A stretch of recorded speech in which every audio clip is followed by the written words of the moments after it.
Are you looking for an affordable way to stay in touch with your clients and build your real estate business at the same time? A monthly email newsletter is a great way to do that. And in today's video, I'm going to share step by step how to start a monthly real estate email newsletter.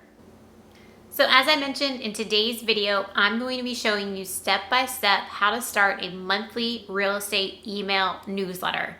That is a mouthful. In today's video, I'm going to be showing you using Flodesk, but I want to start out by saying you can use any email marketing platform you would like. The point of today's video is to show you how to actually get that monthly email newsletter out. So if you don't like Flodesk, definitely use whatever you're comfortable with. Flodesk is just what I know and use, so that's what I'm going to be showing you today. First things first, if you don't already have a Flodesk account, you're going to want to sign up with them. They do offer a free trial, and I'll drop a link below if you want to test that out. The reason that I use Flodesk is, one, it's very affordable, and two, you don't have to have any design skills or coding skills, nothing like that. It's very plug and play, super user friendly, and that's why I ultimately decided to go with them.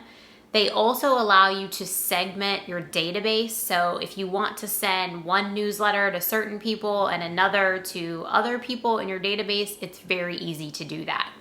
Step 2 is creating your email list. So if you don't already have all of your past clients or people in your sphere all in one place in terms of their emails, that's going to be the first part of this step, is gathering everyone's email address that you're going to want to be sending your newsletter to. If you already have that done, then it's just a matter of uploading those contacts into Flodesk. And then from there, you can do the segmenting that I was speaking about when you sign up with Flodesk. Depending on what your database looks like, you may or may not need to do this. I cover a pretty broad area in terms of different counties, so I don't send the same thing to everyone every month, but that really is just dependent on what your database looks like and the different areas that you cover. Next is choosing an email template, and Flodesk has so many different templates that you really want to spend some time determining what template best fits your brand. And then once you decide on your template, you can upload your brand colors and your logo as well. Next is adding your content into your template. And everyone's newsletter is going to be a little bit different. You could consider highlighting listings. You could include events in your area. You could include a video or just a text real estate market update. It really depends on who your audience is, and think about that when you are determining what content you're going to be sharing every month. You want to put yourself in the shoes of your audience and think about what would benefit them and what they would actually get value from. Next is personalization. You really want to be sure that when you are selecting your email marketing platform, that it gives you the ability to personalize your newsletter. And what I mean by that is actual personalization tags, so that when you are sending this email newsletter out, it's saying, "Hey Amanda," or in the subject line, it says, "Amanda, check out this month's newsletter." You want it to feel like each of your audience to feel like they're receiving that email directly from you, not just this generic mass mailing. And a great way to do that is the ability to add these personalization tags so that their name is actually in your newsletter. Preview and testing is the next step. And you want to make sure that you are sending your email as a test first before you're sending it to all of your database. So again, depending on which email marketing platform you use, you will probably have this as an option. Flodesk allows you to send a test out to anyone that you would like. I use this. I send it to my husband for proofreading because after I've looked at it so many times, I miss things. So it's nice to be able to send that test to someone you know and trust. Have them give it a look before you set it up to go out to all of your database. So here we are in Flodesk. I wanted to show you what it looks like internally. And this is an actual email newsletter that went out to my database in April. And you can see the title, and then coming down here, I want to point out this is a personalization tag. So if you were to use this, as long as your contact has a first name, it would say, in my case, Amanda. If for some reason you have contacts that don't have a first name that's been uploaded, it would default to Hey Friend. So I'm just going to scroll down here a little bit. This is information on preparing your home for sale. And then I share a vendor that I have a relationship with who's a professional organizer.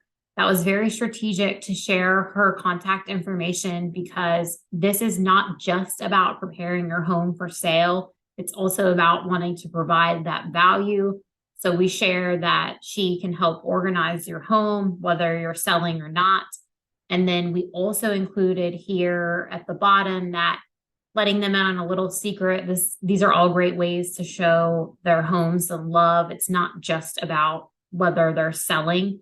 And I think that's really important to make sure that your newsletter is coming from a place of serving.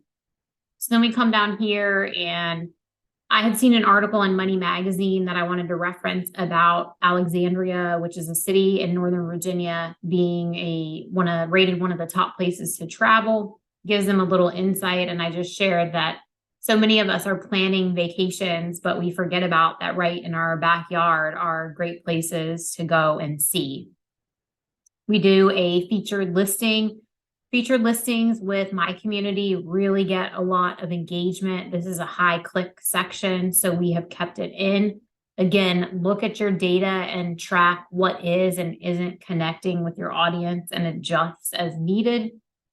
And then we share a local event. Les Mis is at the Kennedy Center. A lot of people enjoy that there's always something going on, and that really applies to any area. You just have to do a little research for what's happening in your area.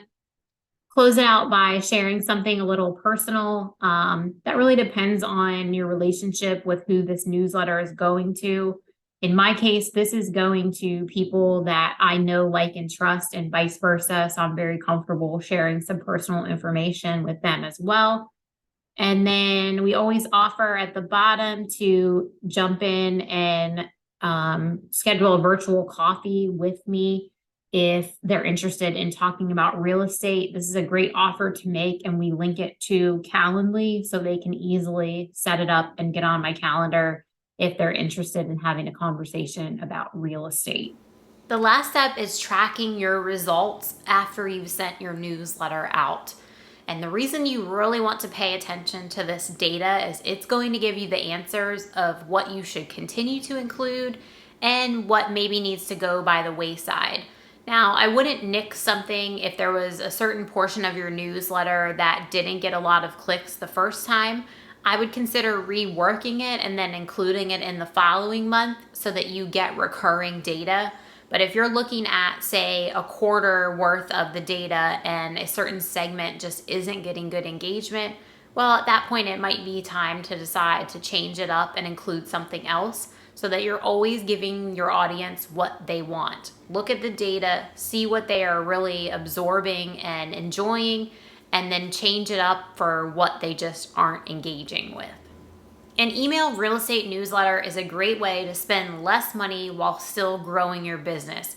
It's such an effective way to get your touches in with your clients each quarter and annually, and it's also a great way to stay in touch with them and provide value. If you have any questions about starting an email newsletter, drop me a comment below. I always love hearing from you. And until I see you on the next one, take care.